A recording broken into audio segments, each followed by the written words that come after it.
الحمد لله نحمده ونستعينه ونستغفره ونؤمن به ونتوكل عليه ونعوذ بالله من شرور أنفسنا ومن سيئات أعمالنا من يهده الله فلا مضل له ومن يضلله فلا هادي له نشهد أن لا إله إلا الله وحده لا شريك له ونشهد أن محمدا عبده ورسوله الذي أرسله بالحق بشيرا ونذيرا وداعيا إلى الله بإذنه وسراجا منيرا فقد قال الله تعالى في كلامه المجيد والفرقانه الحميد أعوذ بالله من الشيطان الرجيم بسم الله الرحمن الرحيم كنتم خير أمة أخرجت للناس تأمرون بالمعروف وتنهون عن المنكر وتؤمنون بالله ولو آمن أهل الكتاب لكان خير لهم منهم المؤمنون وأكثرهم الفاسقون মহান আল্লাহ সুবহানাহু ওয়া তাআলার দরবারে যারা শুকরিয়া যে আল্লাহ সুবহানাহু ওয়া তাআলা আপনাকে আমাকে বড় মেহেরবানি করে পবিত্র জুমার দিনে যথা সময়ে মসজিদে আসার জন্য তৌফিক দান করেছেন আমরা সকলে বলি আলহামদুলিল্লাহ অতঃপর যারা দরুদ ও সালাম মাওলানা নয়নমণি মরুদুলাল তাজদারে মদিনা আহমদ মুস্তাফা মোহাম্মদ মুস্তাফা সাইয়্যিদুল মুরসালিন ইমামুল মুরসালিন আশরাফুল মুজনিবিন রাহমাতুল লিল আলামিন খাতামান নবীন সকলে বলে সাল্লাল্লাহু আলাইহি ওয়াসাল্লাম। এই গুরুত্বপূর্ণ একটা বিষয় আলোচনা হবে। আসলে মানুষের ঈমান পরীক্ষার যে দিকগুলো রয়েছে, কোন কোন জিনিসগুলো মানুষের মধ্যে থাকলে পরে ওই লোকটাকে ঈমানদার বা মুত্তাকি বলা যেতে পারে, এরকম কিছু নিদর্শন, কিছু আলামত, কিছু কার্যকলাপ রয়েছে। আছে না নাই? হ্যাঁ। যদি কোনো মানুষ নামাজ না আদায় করি তাকে আমরা মুত্তাকি ঈমানদার কিছু বলতে পারি? রমজানের রোজাও রাখলো না, মুত্তাকি ঈমানদার কিছু বলতে পারি না, সম্ভবই না। আল্লাহ রাব্বুল আলামিন বলেছেন যে তোমাদের মধ্যে এমন একটা জাতি থাকা দরকার, এমন একটা সম্প্রদায় তোমাদের জন্য খুবই প্রয়োজন, অবশ্যই দরকার, যেই জাতি, যেই সম্প্রদায় মানুষকে সৎ কাজের আদেশ করবে, অসৎ কাজ থেকে বাধা প্রদান করবে। সুবহানাল্লাহ বিহামদিহি। আর আল্লাহ পাক বলেন কুনতুম খায়রা উম্মাতিন উখরিজাত লিন-নাস, তোমাদের মধ্যে সর্বশ্রেষ্ঠ জাতি, সর্বশ্রেষ্ঠ সম্প্রদায়, সর্বশ্রেষ্ঠ ওই দল, ওই লোকেরাই যারা মানুষকে সৎ কাজের আদেশ এবং অসৎ কাজে নিষেধ করার জন্য নিয়ে আসা হয়েছে। সুবহানাল্লাহ বিহামদিহি। তার মানে আল্লাহ পাক এদেরকে শ্রেষ্ঠত্ব ঘোষণা করেছেন, আল্লাহ পাক এদের দ্বারা এই কাজটা করাইয়ে নেন। সুবহানাল্লাহ। বিশাল বড় একটা রাস্তার পাশে পথ যখন শুকনো অবস্থায় ছিল তখন তো দেখাই গিয়েছিল যে রাস্তাটা গর্ত ছিল, মানুষেরা সেখান থেকে সতর্ক হয়ে পার হইত। যখন বন্যা চলে আসলে সমতল হয়ে গেল, কি উঁচা জায়গা আর কি খাল জায়গা, সব জায়গায় এক সমান দেখা যায়, তাই না? এক সমান দেখা যায় কি যায় না? রাস্তার মাঝখানে কোনখানে খাল এটা দেখার মতো আপনার পুরো জায়গা আছে, অথবা রাস্তায় গেলেন না বা রাস্তার সাইডে গেলেন আপনার দেখার মতো কোনো চিহ্ন নেই। তো স্থানীয় লোক সেখানে আসে আর দূরের লোক সেই রাস্তা দিয়ে হাঁটতেছে। তো দূরের লোকটি দেখতেছে যে যেই দিক দিয়ে যাইতেছে পথিক আসলে এই দিক দিয়ে যদি যায় ও তো সামনে এত বড় গর্ত, সে আর পড়লে পরে আর উঠতে পারবে না। বাধা করছে, এই রাস্তা যে কেন, আমি তো রাস্তা যাচ্ছি। বলছে না, আপনি তো জানেন না, দূর থেকে এসেছেন, ওই জায়গায় একটা বড় খাল আছে, আপনি আরো একটু রাস্তার পূর্ব সাইডে যান, পূর্ব সাইডে যান, কারণ ওইখানে একটা বড় গর্ত আছে। গর্ত আপনি দেখা পাচ্ছেন না, বন্যার বৃষ্টির কারণে, পানির কারণে, ঠিক কিনা? এর নাম হলো তা'মুরুনা বিল মা'রুফ ওয়া তানহাউনা আনিল মুনকার ওয়া তু'মিনুনা বিল্লাহ। মানুষকে সৎ কাজের আদেশ এবং অসৎ কাজের নিষেধ করা, এরপর নিজেকে ঈমানদার বলে দাবি করা, ঠিক কিনা? আজকে আমরা এই কাজটা কি করতে যাই? সৎ কাজের আদেশ। অনেক অসৎ কাজ সমাজের মধ্যে জড়িয়ে রয়েছে, অনেক অসৎ কাজ। আপনি আমি আমরাও করতেছি, এটাকে সাপোর্টও করতেছি, কিন্তু আসলে আমরা নামাজ পড়ি, রোজা রাখি, হজ করি, কিন্তু দেখা যায় যে এগুলো কাজ আমরা করি না, মনে করে যেন এগুলো করবো না, বলা যাবে না, পরিস্থিতি খুব খারাপ, কে কি করে করুক, নিজে বাঁচিলে বাপের নাম, এটা বলি কি বলি না।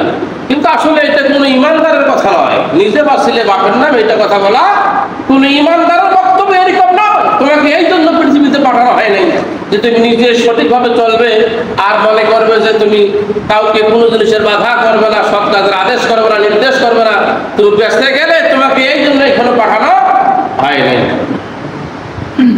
ঠাকুরদা আপনার ওই যে কি বলে 10 মাইল, 10 মাইল থেকে ঢাকার খরচ, 10 মাইল থেকে সারাটা ঢাকার খরচ। ওইখানেই এই গাড়িটা আবার খুব একটা জায়গায় তার হবে না, 2-1 জায়গায় দাঁড় হয়, হয়তো আপনার রানী বন্দরে বা সৈয়দপুরে দাঁড় হয়ে মানুষ কিছু নিয়ে সরাসরি ঢাকায় চলে যাবে, ঠিক কিনা?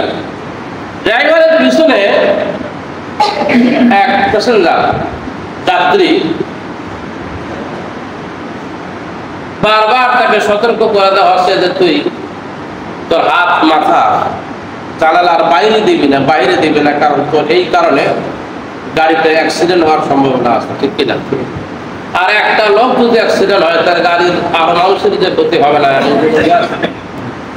কারণ কোন লোক যদি গাড়ির বাইরে মাথা বাইর করে দেয় জানালা দিয়া, আরেক গাড়ি যদি দেখা পায় যে মাথাটা তার কাটা যাচ্ছে আমার গাড়ি দিয়ে, সে হয়তো সতর্কতা অবলম্বন করতে যাইয়ে দেখা যাবে যে গাড়িটা সম্পূর্ণ অ্যাক্সিডেন্ট হবে, হবে কি হবে না? একটা লোকের কারণেই তো এত কিছু সমস্যা হওয়ার সম্ভাবনা। লোকটা বারবার একই কাজ করতেছে, পিছনের যাত্রী বলতেছে, এই ভাই দ্রুতগামী বাস একটা, এই যে তুমি বারবার জানালার বাইরে মাথা, এটা তো তোমার দেওয়া যাবে না। ডাটের মানুষ, সে আবার বলতে জানি দেওয়াতে যাবে না, জানি কিন্তু মানি না, জানি কিন্তু মানি না, বলতেছে আমি জানি কিন্তু মানি না, সে মানতেছে না। পিছনের প্যাসেঞ্জার এবার সুপারভাইজারকে বলতেছে, ভাই যে আপনার লোক কি অবস্থা দেখছেন, বারবার জানালার বাইরে মাথা, হাত মাথা বাইরে যায়, তার জন্য আমাদের সব ক্ষতি হয়ে যাবে। হ্যাঁ, এই আবার উল্টো কথা, এই আপনারা গাড়ির ভিতরে এত কথা বলেন কেন? দেখেন না উপরে কি লেখা আছে, ভদ্রতা বজায় রাখুন, মাল নিজ দায়িত্বে রাখুন, পাকের সাবধান লেখা আছে না, এত কথা বলেন কেন? সুপারভাইজার আসছে, তাকে বলতেছে তুমি কি অভদ্র হয়ে গেছো, বারবার মাথা হাত বাইরে দাও, উপরে কি লেখা আছে, দেখো দেখি হাত মাথা ভিতরে পাকের সাবধান লেখা আছে। কেউ কারো কথা শুনে, বারবার একই অবস্থা। এই গাড়িটা রংপুর পার হয়ে গেছে, এরপর ওই বারবার একই অবস্থা, জানালা দিয়ে মাথা বাইর করে দেয়। মনে করি কখন যে একটা লোকের জন্য সর্বনাশ হবে, কিন্তু আল্লাহ পাক বলতেছে ওই গাড়ির ভিতরে এক শ্রেণীর লোকে থাকার দরকার। সুবহানাল্লাহ বলেন তো। কুনতুম খায়রা উম্মাতিন উখরিজাত লিন-নাস তা'মুরুনা বিল মা'রুফি ওয়া তানহাউনা আনিল মুনকার। তোমাদের মধ্যে এমন একটা শ্রেণী, এমন একটা সম্প্রদায় থাকার দরকার যারা মানুষকে সৎ কাজের আদেশ করবে, অসৎ কাজ থেকে নিষেধ করবে। যারা সৎ কাজের আদেশ এবং অসৎ কাজে নিষেধ করবে, তারা পৃথিবীর সবচাইতে শ্রেষ্ঠ জাতি। জোরে জোরে বলেন সুবহানাল্লাহ। এরা পৃথিবীর কি সবচাইতে শ্রেষ্ঠ জাতি, নিজে বাঁচবে এবং অপরকে বাঁচাবে। আর আল্লাহ পাক এই জন্যই আপনাকে পাঠিয়েছেন সৎ কাজের আদেশ এবং অসৎ কাজে নিষেধ করার জন্য। আজকে কিছু নামাজি, কিছু রোজাদার, কিছু হাজি সাহেব আমার এমন আছে, মানুষকে কিছু বলা যাবে না, উল্টা বুঝবে, তা বলা যাবে না, এইভাবে আপনি চলবেন। এই জন্য আপনার কিন্তু দুনিয়ায় পাঠানো হয় নাই। আপনার সৎ কাজের আদেশ এবং অসৎ কাজের নিষেধ আপনাকে করতে হবে। আমরা একটা হাদিস জানি যে নবীর একটা সুন্নত যদি কেউ জিন্দা করে, তাহলে ওই জিন্দার কারণে 1000 মাথা কাটা শহীদের সওয়াব পাবে। এরকম একটা হাদিস আছে না? আচ্ছা, কোন সুন্নত জিন্দা করার এখানে কথা বলা হয়েছে জানেন? আপনি দাড়ি রাখলেন, দাড়ি অন্যান্য মানুষ রাখে নাই, কথা বলেন, তার সুন্নতটা জিন্দা আছে না মারা গেছিল? আপনি রাখেন নাই, কিন্তু সে তো রাখিছে, জিন্দা আছে তো। আচ্ছা, মিষ্টি খাওয়া আপনি খাইতেছেন না, কিন্তু অন্যজন খাইতেছে তো, তা সুন্নতটা জিন্দা আছে না নাই? খাওয়ার আগে লবণ খাওয়া সুন্নত জিন্দা আছে না নাই? আমি না খাইলে অন্য লোক খাইতেছে কিনা জিন্দা তো আছে, ভালো করে বোঝার চেষ্টা করেন, জিন্দা আছে না নাই? হ্যাঁ, মাথায় টুপি দেওয়া আমি দেই নাই, কিন্তু অন্যজন তো দিয়েছে, সুন্নতটা জিন্দা আছে না নাই? এই সুন্নতের কথা বলা হয়নি। যে সুন্নতটা মারা গেছে, মারা, সেইটাকে জিন্দা করার চেষ্টা করলে এই সবটা পাওয়া যাবে। সুবহানাল্লাহ। বাংলাদেশে সরের হাত কাটার আইন আছে, এই সুন্নতটা মারা গেছে না জিন্দা আছে? তা বলেন, এই সুন্নতটাকে চালু করার জন্য বলা হয়েছে যারা এই মরা সুন্নতটাকে জিন্দা করবে 100 গলা কাটা শহীদের, মানে 100 জালেমের গলা কাটলে যে সওয়াব পাওয়া যায়, সেই সওয়াবটা সে পাবে। এটা চারটিখানি কথা। তাহলে মরা সুন্নত জিন্দা করতে হবে, মরা সুন্নত জিন্দা। আমাদের দেশে জানা ব্যবস্থার কাটাকাটি, মারামারি, খুন খারাপি, রাজধানী, লুটতরাজ, চুরি, হত্যা, গুম, এগুলো বন্ধ আছে না চালু আছে? কথা বলেন, এগুলো চালু আছে, এগুলো বন্ধ করার দরকার আছে না নাই? এগুলোকে বন্ধ করার দরকার আছে। তাহলে এই সুন্নত গুলাকে চালু করতে হবে। সুন্নত মারা গেছে, এই সুন্নত গুলো নাই, এই সুন্নত গুলাকে চালু করতে হবে। এই সুন্নতের কথা বলা আছে যে সুন্নত গুলাকে চালু করতে হবে। সুবহানাল্লাহ। আর এই সুন্নত গুলাকে চালু করতে হলে যে আদেশ নিষেধ আপনি কোরআন থেকে মানবেন, যারা এই আদেশ এবং নিষেধ মানবে, আল্লাহ পাক বলতেছে এরা হলো উত্তম জাতি, উত্তম সম্প্রদায়। সুবহানাল্লাহ। 5 বছর পরে আপনি একবার ভোট দেওয়ার সুযোগ পান। 5 বছর পরে আপনি একবার ভোট দেওয়ার সুযোগ পান। আপনি যাওয়ার আগে ভোট শেষ হয়ে গেছে, তাহলে এই ভোট দেওয়ার সুযোগটা জিন্দা আছে না মারা গেছে? জিন্দা হয়ে গেছে না? হ্যাঁ, মারা গেছে। হ্যাঁ, এইটাকে জিন্দা করার জন্য চেষ্টা করছিলেন আপনারা, কই যাবে তো কথা বলছিলেন। দাড়ি টুপি শূন্য, না মুষ্টি খাওয়া শূন্য, ফজরের নামাজে 2 রাকাত আগে সুন্নত, আর এটাতে বন্ধ হয়ে গেল, আপনি সুযোগ পাইলেন না। আমি তো আশ্চর্য হয়ে যাই, আজকে আলামারা ওয়াজ করে ইউটিউবে, ফেসবুকে মাঝে মাঝে দেখি। আমি ইচ্ছাকৃতভাবে ইউটিউব, ফেসবুক দেখার মতো আমার সুযোগ নেই, কিন্তু আমার ওয়াজগুলা তারা কি কমেন্ট করলো এগুলো দেখার জন্য যখন আমি দেখি, আর অন্যান্য বক্তাদের ওয়াজ চলে আছে। বক্তারা এমন হয়ে গেছে নিজেকে ভাইরাল করার জন্য কি যে বক্তব্য দেয় আর না দেয়। কোরআন হাদিসে থাকুক আর না থাকুক, মজা করে বক্তব্য দিলে মানুষ শুনবে, এটা ভাইরাল হবে, পরিচিতি লাভ হবে। হ্যাঁ, এই ধরনের ওয়াজ বর্তমান ছাড়া হচ্ছে, ঠিক কিনা? কিন্তু এই ওয়াজগুলো আমি তো মাথা আমার খারাপ হয়ে যায়। মুলুসা ভোট দিতে যাই, ভোট পাইলে না, এটা মাথাটা বুঝতে পাও না, এটা কখনো চেষ্টাও করে নাই, এটা কোনখানে আছে, কিভাবে হইলে পরে সামনের বছরে ভোট দেওয়া যাবে, ঠিক কিনা? কুনতুম খায়রা উম্মাতিন উখরিজাত লিন-নাস তা'মুরুনা বিল মারুফ ওয়া তানহাউনা আনিল মুনকার। মাঝে মাঝে আপনাকে বাধা করতে হবে, জানালার বাইরে দিয়ে যেন মাথা হাত বাহিরে যেন না দেয়, কারণ সেও ধ্বংস হবে, আপনিও ধ্বংস হবেন। আপনার বাড়ির পাশে আগুন লাগিল, আপনি এখন নিভাতে যাবেন, নিভার উদ্দেশ্য বলেন তো আপনার কয়টা থাকবে? সেই বাড়িওয়ালা বাঁচবে, পাশে যে বাড়িগুলো আছে এদের বাড়িতে যেন আগুন না ধরে সেই আগুন যায়, ঠিক কিনা? উদ্দেশ্য এটাই কিনা? এরই নাম হলো তা'মুরুনা বিল মারুফ ওয়া তানহাউনা আনিল মুনকার, সৎ কাজের আদেশ এবং অসৎ কাজের নিষেধ প্রদান করা। আজকে কোরআনের আইন এই জমিনে যারা বাস্তবায়ন করতেছে, হক প্রতিষ্ঠা, এই হক কোরআনের আইন যারা এই জমিনে বাস্তবায়ন করতে চায়, এদের নামে মিথ্যা মামলা, এদেরকে বাড়ি ছাড়া হতে হচ্ছে, ঘর ছাড়া হতে হচ্ছে। এরা সঠিক পথে কাজ করতেছে, এদেরকে বাধা প্রদান করা হচ্ছে। কত সব, কত ডাকাত আজকে রাস্তাঘাটে ঘুরে বেড়াবে, পাবলিকের মাল খাওয়া, সম্পদ খাওয়া আছে না, রাস্তায় রাস্তায় সারা যা আছে ঘুরে বেড়াচ্ছে। এদেরকে পুলিশ দেখা পায় না, এদেরকে ধরেও না, উপরের কোনো অনুমতিও নেই এদেরকে ধরার ব্যাপারে। কিন্তু সবচেয়ে সমস্যা হলো ওই জায়গায় কোরআনের ব্যাখ্যা কে সহিভাবে দিতে পারে, আল্লাহর জমিনে দিন কায়েমের আজকে কোন সমস্ত মুলবিরা আছে, এদের নাম লিস্ট করা হোক। জামাত ইসলাম কে করে, শিবির কে করে, এদের নাম লিস্ট করা হোক। এদের নাম লিস্ট করে এদেরকে পুলিশ খুঁজে বেড়াচ্ছে। এদের তো কাজ নাই। আর এরা কি করবে? বেচারা তো বিপদে পড়ে গেছে। উপরওয়ালার নির্দেশ আছে, উপরওয়ালা বুঝেন, এদের ঊর্ধ্বতন কর্মকর্তা আছে, এদের নির্দেশ আছে যে এই লোকগুলোকে ধরে নিয়ে আসা হোক, এরা সমাজে সমস্যা করতেছে, এরাই নাকি সমস্যা করতেছে। নাউজুবিল্লাহ বলেন, নাউজুবিল্লাহ বলেন। এরাই বলে সমস্যা করতেছে, আর সমাজের কিছু লোক আবার এটাকে সাপোর্ট করে। ধরিবে না দেখি এরা জামাত করবে কেন, শিবির করবে কেন? আর কোরআনে বলতেছে কুনতুম খায়রা উম্মাতিন উখরিজাত লিন-নাস তা'মুরুনা বিল মারুফ ওয়া তানহাউনা আনিল মুনকার। সৎ কাজের আদেশ এবং অসৎ কাজ যারা করবে এরা হলো পৃথিবীর সর্বশ্রেষ্ঠ জাতি।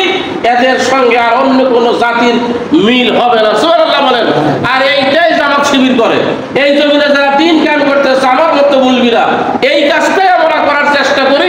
আর আমাদের নামে উল্টা মামলা হওয়ার কারণে যদি আমরা বাধা না দেই, তাহলে বুঝা গেল যে আমাদের ইমানের কোয়ালিটি খুবই দুর্বল, ইমানের ওজন আমাদের খুবই দুর্বল, ঠিক কিনা?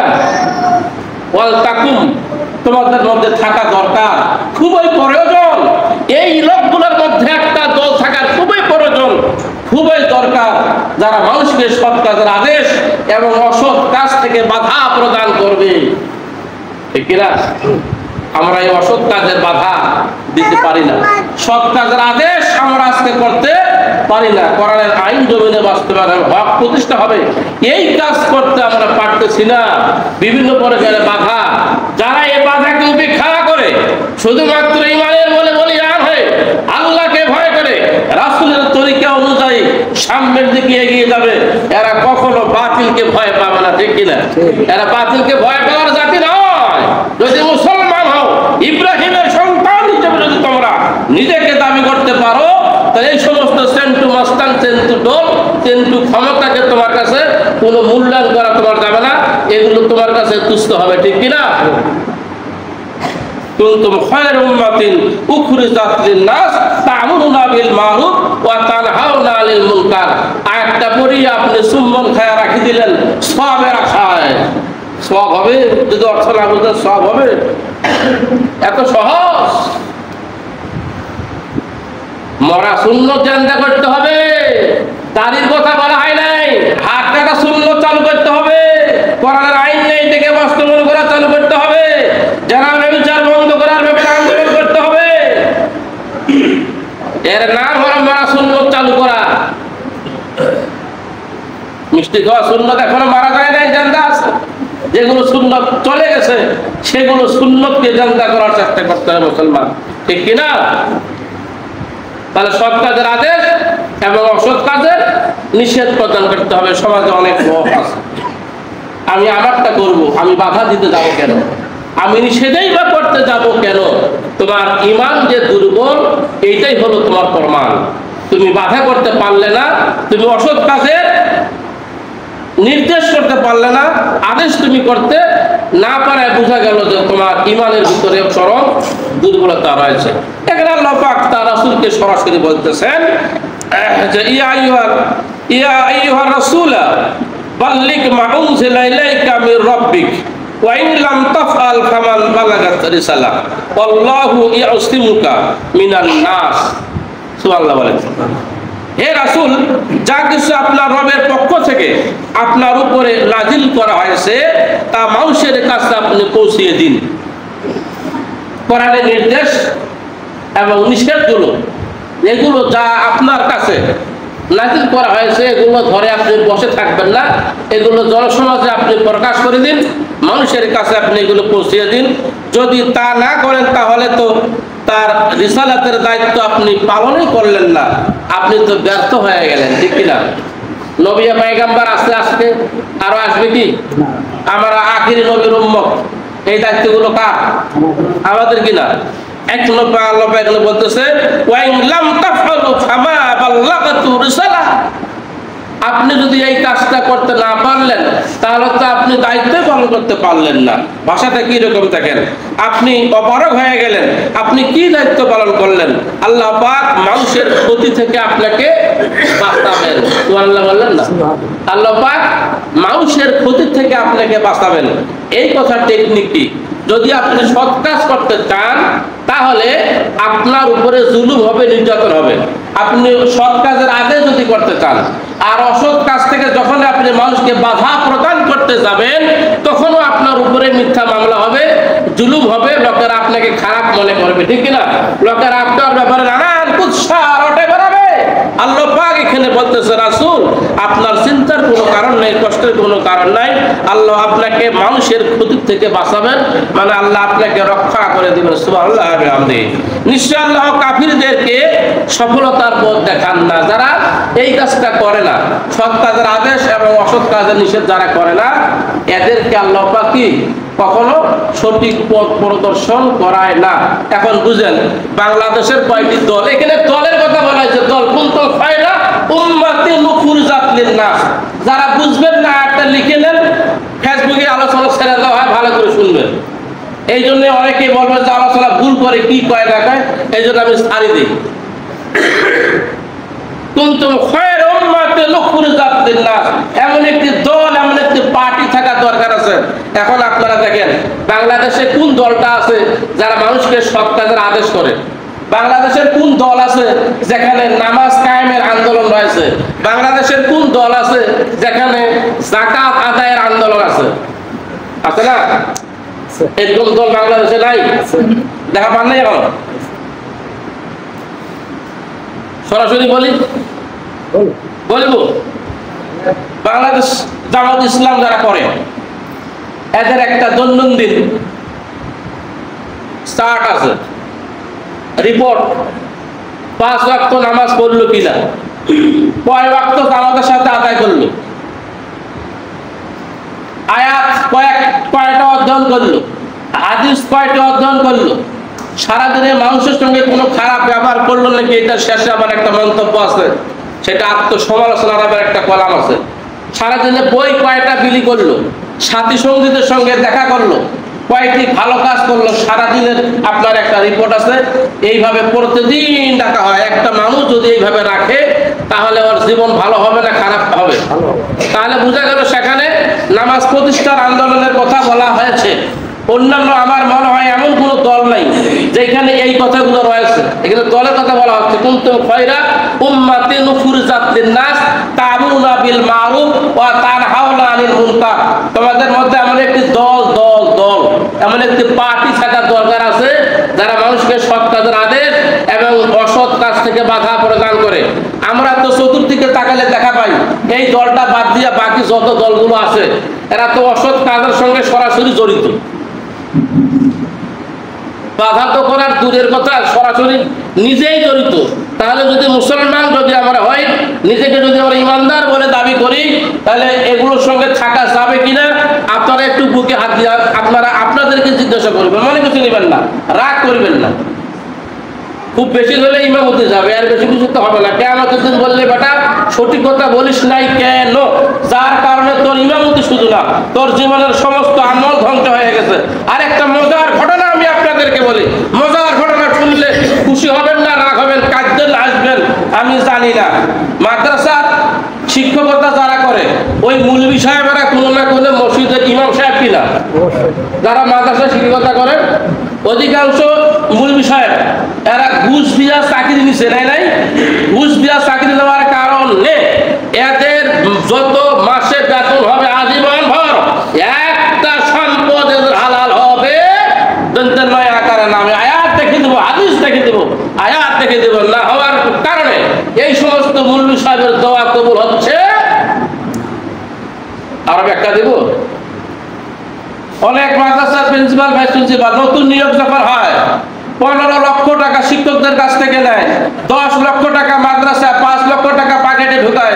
এই মৌলভী সাহেব আমার আগামীতে যায় এটা দোয়া করে, এরা হাতিয়া পায় আর আমার খালি হাতে ফেরত 10টা দিন তোর আমারে তো চলে যায়, কথা হয় না। এই জন্য দোয়া কবুল হয় না। এই জন্য কি হয় না? দোয়া কবুল হয় না। যারা এই ইমামতির খুতবায় বসিয়া কোরআন আয়াতকে সংকলন করে কথা বলবে, যারা এই খুতবায় বসিয়া কমিটিকে, স্থানীয় প্রশাসন, সরকারকে ভয় করে যারা কথা বলবে, আয়াতের সঠিক ব্যাখ্যা যারা দিবে না, আল্লাহ পাক এই হাদিসে, এই কিতাবে আছে, আল্লাহ পাক বলতেছে কিয়ামতের দিন তোমাকে আগুনের বেড়ি লাগাইয়া হাত পা বাঁধিয়া তোমাকে জাহান্নামে দেওয়া হবে। আপনারা চান যে আমি জাহান্নাম যাবো, মানে আপনারা যাবেন, ঠিক কিনা? ড্রাইভার ভুল করে যদি নয়নজলিতে পড়ে, প্যাসেঞ্জার কোনখানে যাবে?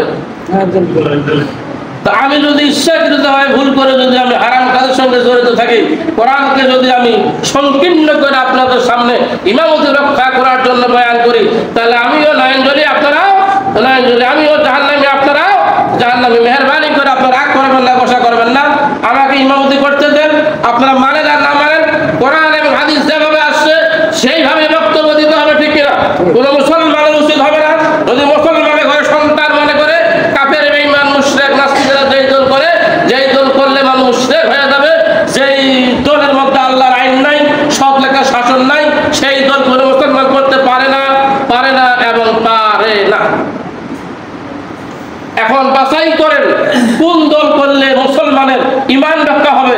কিয়ামতের দিন পর্যন্ত ওই দল হওয়ার কারণে আপনি মানে আল্লাহর সাপোর্ট হয়ে জান্নাতে যাবেন, সেই দল আপনাকে করতে হবে।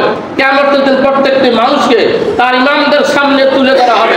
যারা যারা যেই দল করেছিল সেই দলের মার্কা তার কপালে লেখা হবে, সেই দলের মার্কা তার কপালে কিয়ামতের দিন দেওয়া হবে।